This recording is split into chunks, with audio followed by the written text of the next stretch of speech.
கர்நாடகா பேங்க்ல புதுசா ஒரு இண்டிபெண்டன்ட் டைரக்டர் அப்பாயின்ட்மென்ட் வந்து பண்றாங்க. இவர் வந்து இன்னொரு 4 வருஷத்துக்கு வந்து இருக்க போறாரு. இவரோட நேம் என்ன அப்டின்னா, அருணா ஷியாம்ன்றது வந்து இவரோட நேமா வந்து இருக்கு.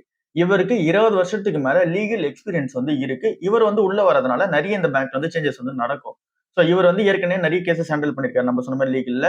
இங்க பேங்கிங், கார்ப்பரேட், கான்ஸ்டிடியூஷனல், சிவில் அப்புறம் கிரிமினல் லாஸ்லாம் கூட ஹேண்டில் பண்ணியிருக்காரு. Both high court and supreme கோர்ட்லயுமே அந்த ஹேண்டில் வந்து பண்ணியிருக்காரு. அப்புறம் இவர் வந்து கர்நாடகால அட்வொகேட் ஜெனரலா வந்து இருந்திருக்காரு 2020 டு 2023ல. அப்புறம் சீனியர் அட்வொகேட்டா கர்நாடகா ஹைகோர்ட்ல வந்து 2021 வரைக்கும் வந்து இருந்திருக்காரு. சரி இதெல்லாம் எப்படி இன்வெஸ்டருக்கு வந்து பெனிஃபிட்டா இருக்கும்? இந்த ஒரு பேங்க்ல அந்த ஒரு எம்டி அண்ட் சிஓ வந்து வெளிய போனதுக்கு அப்புறமா, இந்த ஒரு பேங்க்லயே வேலை செஞ்ச 30 வருஷம் வேலை செஞ்ச ஒரு ஆள தான் இங்க எம்டி அண்ட் சிஓவா வந்து உள்ள போட்டுருக்காங்க. இப்போதைக்கு கரண்ட்டா பார்க்கும்போது. சோ அப்படி இருக்கும்போது இந்த ஒரு பேங்க்ல அந்த கவர்னன்ஸ் இஷ்யூ வந்து இருக்கு அப்படின்ற மாரி கொஸ்டின்ஸ் வந்து எல்லா இடத்துலயும் வந்து இருந்துச்சு. சோ இப்ப அந்த மாரி கொஸ்டின்ஸ்லாம் வந்து வராது. ஏன் அப்படின்னா, இந்த லீகலா வந்து பார்த்துப்பாரு இவரு எல்லாத்தையுமே. லீகல் கம்ப்ளையன்ஸஸ் அப்புறம் வந்து இந்த கவர்னன்ஸ் இஷ்யூ எல்லாமே இவர் வந்து இங்க டேக் ஓவர் வந்து பண்ணிப்பாரு. போர்ட்ல நடக்கிறது எல்லாமே இங்க ஓவர் சைட் வந்து வச்சுப்பாரு. சோ அதனால இந்த ஒரு பேங்க்ல இது ஒரு நல்ல அப்டேட்டா இருக்கு. பெடரல் பேங்கோட மேனேஜ்மென்ட் வந்து என்ன சொல்றாங்க அப்படின்னா, அவங்களோட ஃபியூச்சர் பிளான்ஸ்லாம் என்ன இருக்கு அப்படின்னா, லோ காஸ்ட்டோட அந்த ஒரு காஸ்ட் ரேஷியோ வந்து இன்கிரீஸ் பண்ண போறதா வந்து சொல்லியிருக்காங்க. சோ 35ல இருந்து 36% வந்து இன்கிரீஸ் பண்ண போறதா சொல்லியிருக்காங்க. அடுத்த ஒரு 2ல இருந்து 3 வருஷத்துக்கு இதுக்கான டைம் ஆகும்னு சொல்லியிருக்காங்க. இப்ப கரண்டா இருக்குது 32.2%. இப்படி இந்த காஸ்ட் ரேஷியோ இன்கிரீஸ் ஆச்சு அப்படின்னா என்ன நடக்கும் அப்படின்னா, ஃபண்டிங்கான காஸ்ட் வந்து கொஞ்சம் கம்மியாகும். இதனால ப்ராஃபிட்டபிலிட்டி ஏற ஆரம்பிக்கும். அடுத்ததா ஹெல்த்தியான லோனும், டெபாசிட் குரோத்தையும் வந்து இங்க எக்ஸ்பெக்ட் பண்ணிட்டு இருக்காங்க. மேனேஜ்மென்ட்டோட எக்ஸ்பெக்டேஷன்ஸ் படி லோன் குரோத் வந்து 15%ல குரோ ஆகணும். டெபாசிட் குரோத் வந்து 11.5%ல இருந்து 12% வரைக்கும் குரோ ஆகணும். இது வந்து FY27ல.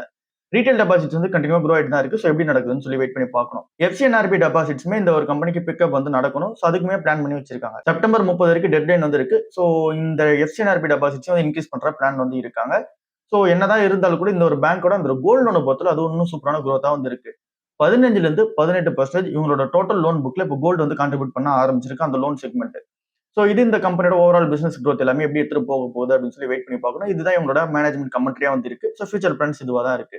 கரூர் வைஸ்யா பேங்கோட Q1 ரிசல்ட்ஸ் எப்படி இருக்கு? Record level of net profit வந்து பண்ணிருக்காங்க. 756 கோடி ரூபாய் பண்ணிருக்காங்க. 45% இயர் ஆன் இயர் பேசிஸ்ல ஏறி இருக்கு. நெட் இன்ட்ரெஸ்ட் இன்கம் வந்து இன்க்ரீஸ் ஆயிருக்கு. 32% ஏறி இருக்கு. 1423 கோடி ரூபாய் பண்ணிருக்காங்க. ஸ்ட்ராங்கான ஏர்னிங்ஸ் growth வந்து இருக்கு. அட்வான்சஸ் 1 லட்சம் கோடியை கிராஸ் பண்ணிருக்கு. 1.05 லட்சம் கோடியா வந்து இப்ப வந்து இருக்காங்க. 17% வந்து ஏறி இருக்கு அட்வான்சஸ். டெபாசிட்ஸ்மே கூட ஏறி இருக்கு. 15% வந்து ஏறி இருக்கு. 1,23,000 கோடியா வந்து டெபாசிட்ஸ் வந்து இருக்கு. ஸ்ட்ராங்கான growth ஏரியா எது? இங்க ரீட்டைல் அப்புறம் MSME லோன்ஸ் வந்து ஸ்ட்ராங்கா வந்து இருக்கு. ரீட்டைல், அக்ரிகல்ச்சர் அண்ட் MSME இந்த growth வந்து 18% வந்து இருக்கு. ரீட்டைலோட கோல்ட் லோன்ஸ் வந்து பார்க்கும்போது அது சூப்பரா ஏறி இருக்கு. 47% ஏறி இருக்கு இயர் ஆன் இயர் பேசிஸ்ல. சோ ஸ்ட்ராங்கான டிமாண்ட் இந்த இடத்துல வந்து இருக்கு. அசெட் குவாலிட்டி எப்படி இருக்கு? கிராஸ் NPA 0.74%, நெட் NPA வந்து 0.19%. சோ பேங்க் வந்து கண்டினியூஸா இந்த ஒரு இடத்துல வந்து மானிட்டர் பண்ணிட்டு இருக்காங்க. அசெட் குவாலிட்டி சூப்பரா வந்து இருக்கு. சோ ஓவராலா கரூர் வைஸ்யா பேங்கோட Q1 ரிசல்ட் சூப்பராவே இருக்கு. பட் ஆனா என்ன நம்மளால இந்த ஸ்டாக் வந்து கன்சிடர் பண்ண முடியாது. கொஞ்சம் காஸ்ட்லியா வந்து இருக்கு. நேத்து வந்து எல்லா பிரைவேட் செக்டர் பேங்க்ஸுமே வந்து விழுந்திருக்கும். HDFC பேங்க், அப்புறம் axis bank, Kotak Mahindra bank, அப்புறம் வந்து எஸ் பேங்க் இது எல்லாமே வந்து மார்க்கெட்ல விழுந்திருக்கு. ஐசிஐசிஐ பேங்க் மட்டும் அவுட் பெர்ஃபார்ம் வந்து பண்ணிருக்கு மார்க்கெட்ல. ஏன் எல்லாமே விழுந்திருக்கு அப்படின்னா, நெட் இன்ட்ரெஸ்ட் மார்ஜின் எல்லா கம்பெனிஸுமே வந்து பார்க்கும்போது கொஞ்சம் கம்மியா வந்து இருக்கு. லோனை மிக்ஸ் பண்ணி கொடுத்த ரீசனால் நெட் இன்ட்ரெஸ்ட் மார்ஜின் வந்து பாத்தீங்கன்னா எல்லா கம்பெனிக்கும் அஃபெக்ட் ஆயிருக்கு. அதனால எல்லா ஸ்டாக்ஸ் வந்து விழுந்திருக்கு. ஐசிஐசிஐ மட்டும் சூப்பரான பெர்ஃபார்மன்ஸ் வந்து கொடுத்தாங்க. ப்ராஃபிட் வந்து நல்லா இருந்துச்சு. சோ அதனால அந்த ஸ்டாக் மட்டும் ஏத்தி இருந்தாங்க. இப்போ என்ன சொல்றாங்க அப்படின்னா, 2 புரோக்கரேஜஸ் என்ன சொல்றாங்க அப்படின்னு சொல்லிட்டு பார்ப்போம். ஈக்ரிஸ் செக்யூரிட்டிஸ் வந்து என்ன சொல்றாங்க அப்படின்னா, ஆக்சிஸ் பேங்க் டாப் பிக் வந்து வைக்கிறாங்க. அதுக்கு அடுத்தது HDFC பேங்க், அதுக்கு அடுத்தது ஐசிஐசிஐ பேங்க், அதுக்கு அடுத்தது Kotak Mahindra bank long term இன்வெஸ்ட்மெண்ட்க்கு. இன்னொரு கம்பெனி என்ன சொல்றாங்க அப்படின்னா, ஐசிஐசிஐ பேங்க் 1690 ரூபாய் வரைக்கும் போகும்னு சொல்லி சொல்றாங்க. ஸ்ட்ராங்கான ப்ராஃபிட்டபிலிட்டியும் அப்புறம் லோன் growthம் நல்லா வந்து இருக்கு. பட் ஆனா என்ன பிரீமியமான வேல்யூவேஷன் இருக்க ரீசனால ஃபியூச்சர்ல அப்சைட் ஆகிறதுக்கான சான்சஸ் கொஞ்சம் லெஸ்ஸா வந்து இருக்கு. அதனால ஐசிஐசிஐ பேங்க் இப்படி டார்கெட் வைக்கிறாங்க. ஆக்சிஸ் பேங்க் 1610 ரூபாய் வந்து போகும்னு சொல்றாங்க. இங்க எக்ஸ்பெக்டேஷன்ஸ் வந்து ஏர்னிங்ஸ் ரிகவரி இருக்குன்னு சொல்லிட்டு அந்த எக்ஸ்பெக்டேஷன்ஸ்னால இங்க ஸ்ட்ராங்கான ரீரேட்டிங் வந்து பண்றாங்க. HDFC பேங்க் 1055 ரூபாய் வரைக்கும் போகும்னு சொல்லி சொல்றாங்க. ஏன் அப்படின்னா நியர் டைம்ல பிரஷர் வந்து இருக்க போகுது. கண்டிப்பா ஒரு வருஷத்துக்கு வந்து பிரச்சனை இருக்கும். பட் ஆனா ஸ்ட்ராங்கான லாங் டர்ம் காம்பவுண்டரா வந்து இருக்காங்க அப்படின்னு சொல்லி சொல்றாங்க. ஓவராலா நம்மளோட இந்தியன் பேங்க்ஸ் எல்லாருமே இந்த FCNRB டெபாசிட்ஸ் எப்படி யூட்டிலைஸ் பண்ணிருக்காங்க அப்படின்னு சொல்லி பார்க்கும்போது, ஜூலை 17, 2026 வரைக்கும் அந்த டேட்டா படி $17.41 பில்லியன் FCNRB டெபாசிட்ஸா உள்ள வந்து எடுத்துட்டு வந்திருக்காங்க. டோட்டல் ஃபண்ட்ஸுமே வந்து ஏறி இருக்கு. RBI வந்து இந்த ஒரு ஸ்கீம் எடுத்துட்டு வந்தது எல்லா பேங்க்ஸுமே பெனிஃபிட்டா வந்து இருக்கு. சோ FCNRB டெபாசிட்ஸ் உள்ள வந்துகிட்டே இருக்கு. இதனால ஃபாரின் கரன்சி இந்தியா உள்ள வந்து வருது. ஸ்ட்ராங்கான ஃபாரெக்ஸ் ரிசர்வ் வந்து நமக்கு வந்து இருக்க போகுது. ஸ்ட்ரென்தன் பண்றாங்க. சோ இதுக்கான டைம்லைன் வந்து செப்டம்பர் 30, 2026 வரைக்கும் வந்து இருக்கு. FCNRB ஸ்கீம் வந்து ஓப்பன்ல இருக்க போகுது. பட் ஆனா இங்க OAFCB அப்புறம் வந்து ECB இது எல்லாமே வந்து 31 டிசம்பர் 2026 வரைக்கும் வந்து இங்க பெனிஃபிட் வந்து கொடுக்க போகுது. ஓவராலா இவங்களோட எக்ஸ்பெக்டேஷன்ஸ் என்ன அப்படின்னா 35ல இருந்து $50 பில்லியன் FCNRB டெபாசிட்ஸா உள்ள வந்துரும் அப்படின்ற மாதிரி எக்ஸ்பெக்டேஷன்ஸ் வந்து வச்சிருக்காங்க. 2013 இதே மாதிரி எப்சின் ஏர்பி டெபாசிட்ஸ் வந்து உள்ள கொண்டு வந்தாங்க. அப்ப $26 பில்லியன் உள்ள கொண்டு வர முடிஞ்சு. இப்ப வந்திருக்குது $17.41 பில்லியன் வந்திருக்கு. எல்&டி கம்பெனில ஒரு அப்டேட் வந்து வந்திருக்கு. மல்டிபிள் ஆர்டர்ஸ் வந்து ஜெயிச்சுட்டு வராங்க. அதுவும் மெகா ஆர்டர்ஸ் வந்து ஜெயிச்சுட்டு வராங்க. 10,000 கோடி ரூபாய்க்கான ஆர்டர் வந்து ஜெயிச்சிருக்காங்க இப்ப ரீசெண்டா. இது வந்து ஃபுல்லாவே இந்தியாவோட மெட்டல், மைனிங் செக்டர், அப்புறம் வந்து இந்த இபிசி ஆர்டர் புக்கா தான் வந்து ஃபுல்லா வந்திருக்கு. இது இவங்களோட இபிசி ஆர்டர் புக்குமே வந்து ஸ்ட்ரென்த் வந்து பண்ணுது. ஃபர்ஸ்ட் ஐநூறு ப்ராஜெக்ட் பத்தி பார்ப்போம். இது வந்து எக்ஸ்பென்ஷன் வந்து பண்ண போறாங்க. இங்க ஏற்கனவே ஐநூறு பிளான்ட் வந்து இங்க சத்தீஸ்கர்ல வந்து இருக்கு. அந்த பிளான்ட் வந்து ஹேண்டிலிங் வந்து பண்ண போறாங்க. புதுசா வந்து 18 எம்டிபிஏக்கான ஐநூறு வந்து பில் பண்ணி தர போறாங்க. இது வந்து லார்ஜஸ்ட் ஐநூறு ப்ரொடியூசரா வந்து இருக்காங்க. இது வந்து பண்ணி தர போறாங்க. அப்புறம் இவங்களோட கெபாசிட்டி எக்ஸ்பென்ஷன் வந்து பண்ண போறாங்க. 100 எம்டிபிஏவா 2030 எக்ஸ்பென்ஷன் வந்து பண்ணி தர போறாங்க. அடுத்ததா ஸ்டீல் அண்ட் ஜிங்க் ப்ராஜெக்ட்ஸ் பத்தி பார்ப்போம். இங்க ஸ்டீல் ப்ராஜெக்டா வந்து பார்க்கும்போது அது எக்ஸ்பென்ஷன் வந்து பண்ண போறாங்க. வெஸ்ட் பெங்கால்ல இருக்க பிளான்ட்ல 2.5 எம்டிபிஏல இருந்து 7.1 எம்டிபிஏவா வந்து இன்க்ரீஸ் வந்து பண்ணி தர போறாங்க.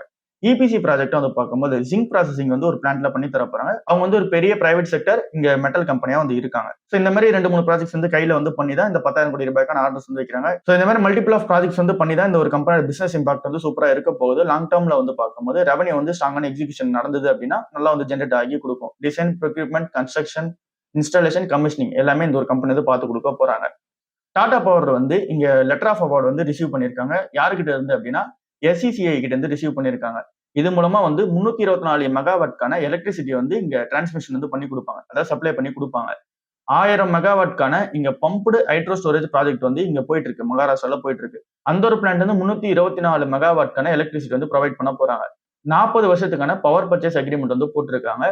இது வந்து 2029ல இருந்து கமிஷனிங் ஆயிடும் அப்படின்னு சொல்லி சொல்றாங்க. இது மூலமா லாங் டர்ம் ரெவன்யூ வந்து வர ஆரம்பிக்கும். கிளீன் எனர்ஜியோட growth நல்லா இருக்கு. ஹைட்ரோ ப்ராஜெக்ட் அப்படின்னா அது வந்து கிளீன் எனர்ஜி தான். இது வந்து 8 மணி நேரத்துக்கான எனர்ஜி ஸ்டோரேஜ் வந்து கொடுக்கும் அப்படின்ற மாதிரி சொல்றாங்க.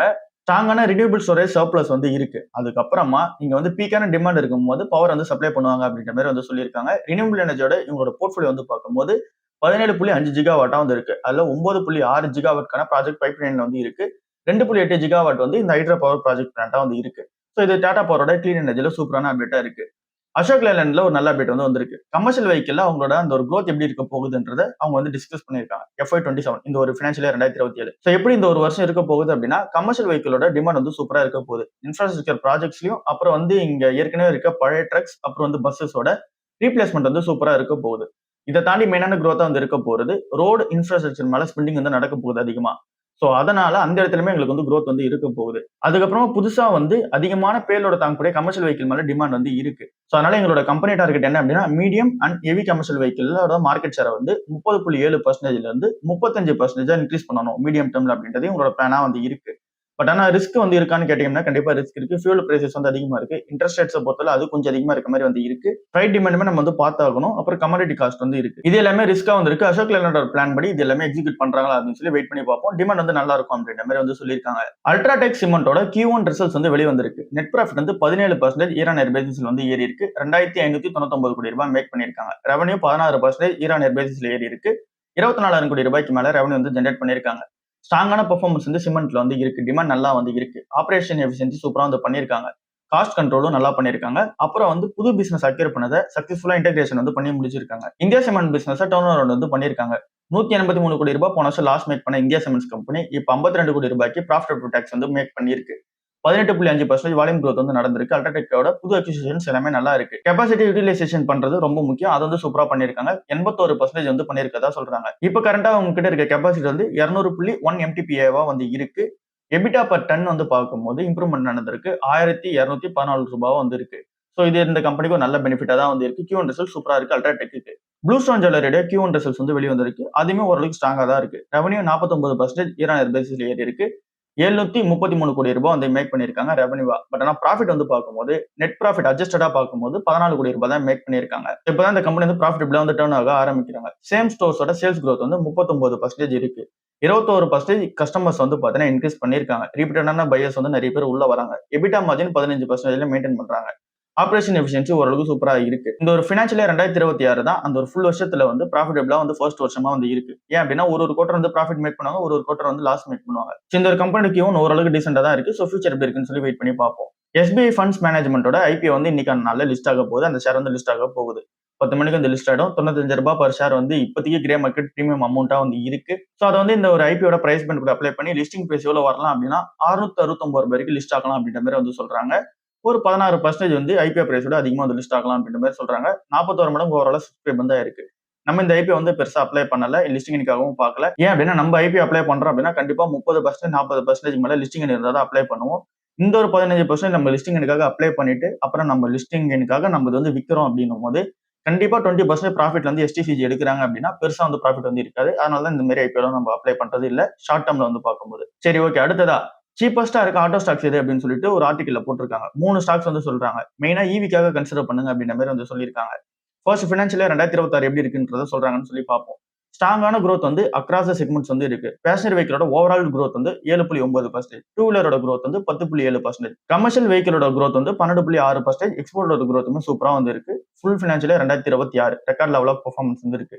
2027லயுமே இதே மாதிரி பெர்ஃபார்மன்ஸ் வந்து இருக்குன்ற மாதிரி சொல்றாங்க. ஏன் அப்படின்னா இன்னும் கண்டினியூஸா இன்ஃப்ராஸ்ட்ரக்சர் மேல ஸ்பெண்டிங் வந்து இருக்கு. கம்மியான இன்ட்ரெஸ்ட் ரேட் வந்து இருக்கு. ரீப்ளேஸ்மெண்ட் டிமாண்ட் வந்து இருக்கு.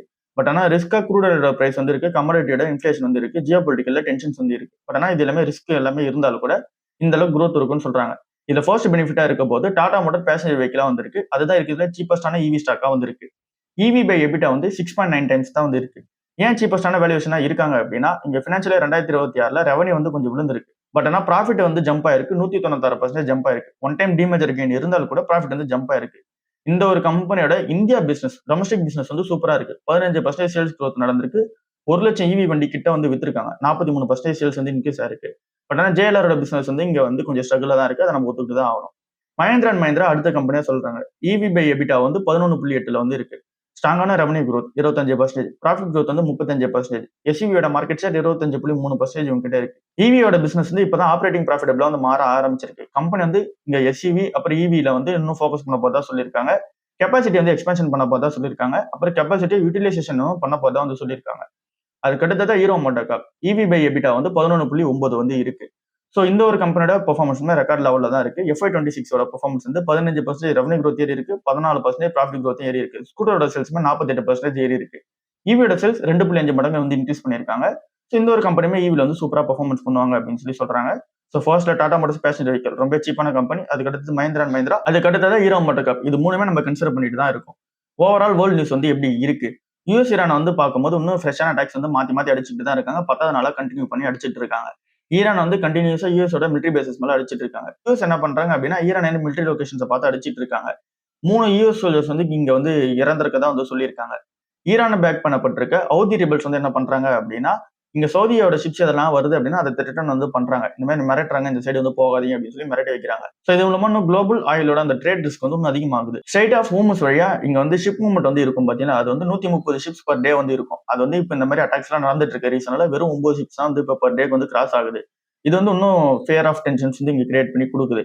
பிரெண்ட் க்ரூட் வந்து $89 பர் பேரல்ல வந்து இருக்கு. இங்க மீடியேட்டர்ஸ் எல்லாம் என்ன சொல்றாங்க அப்படின்னா அடுத்த ஒரு 10 நாளைக்கான சீஸ்ஃபயருக்கான அக்ரிமெண்ட் வந்து போடுங்க அப்படின்ற மாதிரி சொல்றாங்க. பட் ஆனா யாரும் ஒத்துக்க மாட்டாங்க. யூஎஸ் என்ன சொல்றாங்க அப்படின்னா ஈரான் வந்து இந்த மாதிரியான ஆக்ஷன்ஸ் எல்லாம் எடுக்காம அவங்க வந்து ஒத்துக்கிட்டாங்கன்னா நாங்க உள்ள வரோம் அப்படின்ற மாதிரி வந்து சொல்றாங்க. இன்னைக்கு நல்ல மார்க்கெட் நெகட்டிவ்ல தான் இருக்க போகுது. 150 பாயிண்ட்ஸ் வந்து இங்க நெகட்டிவ்ல தான் ஓப்பன் ஆக போகுது. அதுக்கப்புறம் நெகட்டிவ் இருக்கிறதுக்கான சான்ஸ் இருக்கு. ஏன் அப்படின்னா பேங்க் நிஃப்டி வந்து நெகட்டிவா வச்சிருக்காங்க. அப்புறம் இங்க வந்து வேர்ல்ட் லெவல்ல கொஞ்சம் டென்ஷன்ஸ் வந்து இருக்கு. ஏசியன் மார்க்கெட் மிக்சடா வந்திருக்கு. யூஎஸ் மார்க்கெட்டை பொறுத்தல அதுவுமே இங்க வந்து நெகட்டிவ்ல தான் க்ளோஸ் ஆயிருக்கு. ஸோ இப்படிதான் வந்து இருக்கிற சுச்சுவேஷன் வந்து இருக்கு. எஃப்ஐஎஸ் நேத்திக்கு நல்லா 1100 கோடி ரூபாய்க்கு வித்திருக்காங்க. டிஐஸ் வந்து 1300 கோடி ரூபாய்க்கு பை பண்ணிருக்காங்க. ஸோ இப்போ இருக்கு கோல்டு அண்ட் சில்வருக்கு கொஞ்சம் நெகட்டிவான நியூஸா இருக்கு. நேத்திக்கு நல்லா கொஞ்சம் வந்து கோல்டு வந்து ஏறி இருக்கு. இவ்வளவுதான் இன்னைக்கான ஓவரால் வீடியோ. அடுத்த வீடியோ சந்திப்போம்.